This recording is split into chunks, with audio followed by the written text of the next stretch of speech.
Type of chemical reaction. There are 9 type of chemical reaction. First combination, second decomposition. आपको बताया था हमने कि डिकम्पोजिशन रिएक्शन 3 टाइप के रिएक्शन होते हैं. एक थर्मल डिकम्पोजिशन होता है, दूसरा फोटो डिकम्पोजिशन होता है, थर्ड आपका इलेक्ट्रिक डिकम्पोजिशन होता है. तो थोड़ा थोड़ा मतलब जो इनकी एक एक थोड़ा स्टार्टिंग में जो जो इसके बारे में आपको इन्फॉर्मेशन होनी चाहिए वो बता देते हैं हम. थर्मल डिकम्पोजिशन वो होता है जिसमें हीट रिक्वायरमेंट होती है. फोटो डिकम्पोजिशन वो होते हैं जिसके अंदर सनलाइट रिक्वायर्ड होती है. इलेक्ट्रिक डिकम्पोजिशन वो होते हैं जिसके अंदर इलेक्ट्रिसिटी रिक्वायर्ड होती है. एक्सोथर्मिक रिएक्शन वो केमिकल रिएक्शन जो हीट रिलीज करती है तो वो एक्सोथर्मिक रिएक्शन बोली जाती है. एंडोथर्मिक रिएक्शन जिस केमिकल रिएक्शन को हीट रिक्वायर्ड होती है, मतलब जो वो केमिकल रिएक्शन जिसमें हीट की जरूरत पड़ती है वो हीट से ही हो तो वो एंडोथर्मिक रिएक्शन बोली जाती है. जिसमें हीट खत्म होती है, मतलब जिसमें हीट का एंड होता है. एंड का मतलब खत्म होना. एंडोथर्मिक मतलब एंडोथर्मिक का मतलब हुआ कि जिसमें हीट खत्म हुई है. एक्सोथर्मिक का मतलब हुआ कि जिसमें हीट रिलीज हुई है, जिसने हीट को एग्जिट किया है, हीट को निकाला है, तो एक्सोथर्मिक. और जिसने हीट को एंड कर दिया है वो एंडोथर्मिक. फिफ्थ पर आता है आपके डिस्प्लेसमेंट रिएक्शन. डिस्प्लेसमेंट रिएक्शन 2 तरीके से होती है. एक सिंगल डिस्प्लेसमेंट होता है और एक डबल डिस्प्लेसमेंट होता है. लेकिन डिस्प्लेसमेंट रिएक्शन के करने के लिए आपको एक रिएक्टिव सीरीज याद करनी होती है जिसको हम लास्ट में देंगे आपको. 6 होता है रेडॉक्स रिएक्शन, 7th होता है प्रिसिपिटेशन रिएक्शन, 8th होती है ऑक्सीडेशन एंड रिडक्शन, 9th होती है न्यूट्रलाइजेशन रिएक्शन. तो चैप्टर स्टूडेंट्स कॉम्बिनेशन रिएक्शन से स्टार्ट करते हैं. Combination reaction when 2 or more substances produce a single substance after reaction then reaction is called combination reaction.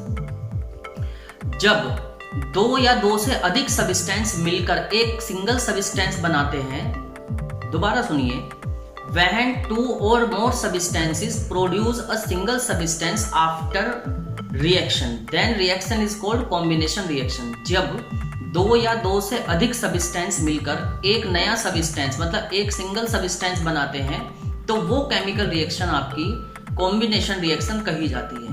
तो मतलब A + B = AB. 2 substance A और B हैं, उन्होंने मिलकर एक नया सब्सटेंस AB बना दिया है. इसके एग्जाम्पल पर हम समझ रहे हैं H2 + Cl2 = 2HCl. तो यहाँ पर हाइड्रोजन H2 जो है वो आपका सब्सटेंस A है. दूसरा है Cl2 मतलब क्लोरीन जो गैस है वो आपका सब्सटेंस B है. तो हाइड्रोजन और क्लोरीन ने मिलकर हाइड्रोक्लोरिक एसिड को बनाया तो 2HCl बन गया. तो यहाँ पर A और B ने मिलकर एक नया सब्सटेंस AB क्रिएट किया है. तो जहाँ पर 2 सब्सटेंस या 2 से ज्यादा सब्सटेंस मिलकर एक नया सिंगल सब्सटेंस बनाते हैं तो इस तरीके की केमिकल रिएक्शन आपकी कॉम्बिनेशन रिएक्शन बोली जाती है. सेकंड आपके होता है डीकम्पोजिशन रिएक्शन. तो डीकम्पोजिशन रिएक्शन क्या है स्टूडेंट्स? तो हम आपको बता चुके हैं कि डीकम्पोजिशन आपका 3 टाइप का होता है. एक होता है हीट डीकम्पोजिशन, दूसरा होता है फोटो मतलब सनलाइट डिकम्पोजिशन. सनलाइट डिकम्पोजिशन को हम लोग फोटो केमिकल रिएक्शन भी बोलते हैं. थर्ड होता है आपका इलेक्ट्रिक डिकम्पोजिशन.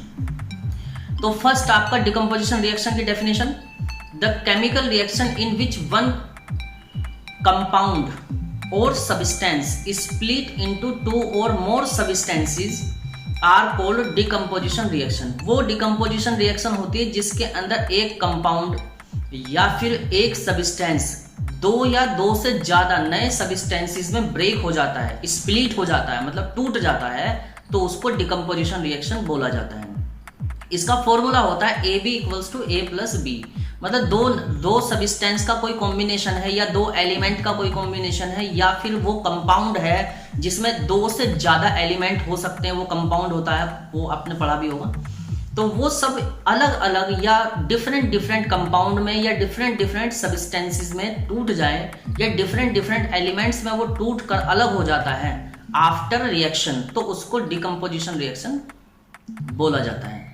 तो डिकम्पोजिशन रिएक्शन में when we can say that decomposition is a reverse process of combination chemical reaction और कॉम्बिनेशन रिएक्शन। तो यहां पर हम ये भी समझ सकते हैं कि जो डिकम्पोजिशन होता है वो रिवर्स प्रोसेस होता है आपका कॉम्बिनेशन रिएक्शन का।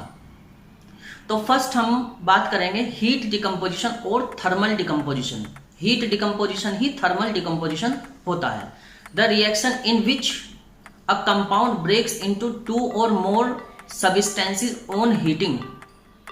तो हीट डिकम्पोजिशन वो होता है जिसके अंदर एक सब्सटेंस हीट करने के बाद 2 या 2 से ज्यादा सब्सटेंसेस में ब्रेक हो जाता है, तो उसको हीट डिकम्पोजिशन और थर्मल डिकम्पोजिशन बोला जाता है। एग्जाम्पल के तौर पर हमारे पास एक केमिकल रिएक्शन है CaCO3। CaCO3 मतलब कैल्शियम कार्बोनेट। जब कैल्शियम कार्बोनेट को हीट किया जाता है तो उसमें CaO बनता है, कैल्शियम ऑक्साइड बनता है, प्लस CO2 बनता है, मतलब कार्बन डाइऑक्साइड बनती है। तो कार्बन डाइऑक्साइड अलग हो जाती है और CaO मतलब कैल्शियम ऑक्साइड, मतलब कैल्शियम ऑक्साइड को हम बेसिक लैंग्वेज में क्विक लाइम भी बोलते हैं, तो वो बनता है। फिर इसके बाद थर्ड आता है आपके फोटो और सनलाइट डिकम्पोजिशन और फोटोकेमिकल रिएक्शन। फोटो का मतलब सनलाइट डिकम्पोजिशन और photochemical reaction. When a compound decompose by sunlight it is called photochemical reaction और फोटो डिकम्पोजिशन। जब कोई सब्सटेंस धूप में या सनलाइट में बाहर रख दिया जाए और बाहर रखने के बाद वो सनलाइट से डिकम्पोज होता है और वो 2 नए सब्सटेंस में ब्रेक होता है, तो उसको फोटो डिकम्पोजिशन रिएक्शन बोला जाता है। एग्जाम्पल के तौर पर हम देख रहे हैं कि हमारे पास एक सब्सटेंस है सिल्वर ब्रोमाइड AgBr। तो AgBr को चाइना डिस्क में रखकर हमने उसको बाहर धूप में रख दिया। तो धूप में रखने के बाद जब उसको सनलाइट मिलेगी तो वो डिकम्पोज होगा सिल्वर और ब्रोमीन गैस में। तो इसको बोला जाता है सनलाइट डिकम्पोजिशन, क्योंकि यहाँ पर जो डिकम्पोजिशन हुआ है वो डिकम्पोजिशन आपका सनलाइट ने किया है। तो इस तरीके से 2Ag Br equals to in the presence of sunlight 2Ag plus Br2।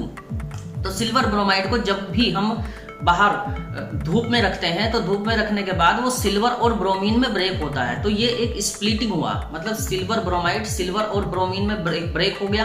तो यहाँ पर splitting of new substances after sunlight is called sunlight decomposition. Third electric decomposition और इलेक्ट्रोलाइटिक डिकम्पोजिशन रिएक्शन। अब यहाँ पर इलेक्ट्रिक डिकम्पोजिशन हो या इलेक्ट्रोलाइटिक डिकम्पोजिशन रिएक्शन हो, बात एक ही होती है।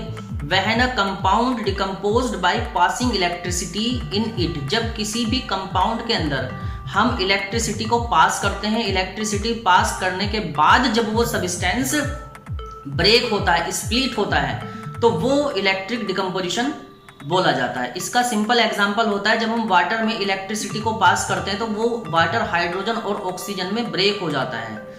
तो 2H2 after passing electricity 2H2O after passing electricity 2H2 plus O2 create हुआ, हाइड्रोजन बना और ऑक्सीजन अलग हो गई।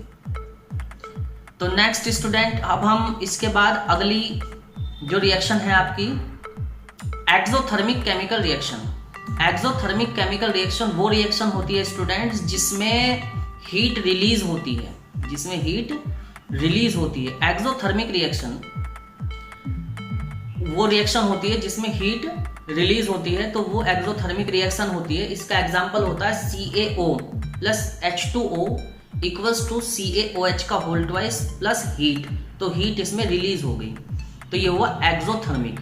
फिर इसके बाद फोर्थ होता है आपके पास एंडोथर्मिक रिएक्शन। वो होती है जिसमें हीट रिक्वायर्ड होती है, जिसमें हीट रिक्वायर्ड होती है, वो हीट से ही होती है। हीट होगी तो वो रिएक्शन होगी। तो एग्जांपल हमने भी यहाँ पर हीट डिकम्पोजिशन था, तो हीट डिकम्पोजिशन वाला ही एग्जांपल आगे फॉरवर्ड कर लेंगे। वही एग्जांपल आपका एंडोथर्मिक रिएक्शन में भी चलेगा। CaCO3 को हीट किया गया, CaO प्लस CO2 बन गया। तो यहाँ पर CaCO3 को जब हीट मिली तो मतलब हीट यहाँ पर जरूरत हुई, तो ये एंडोथर्मिक रिएक्शन होगी। CaO प्लस CO2 यहाँ पर बनता है।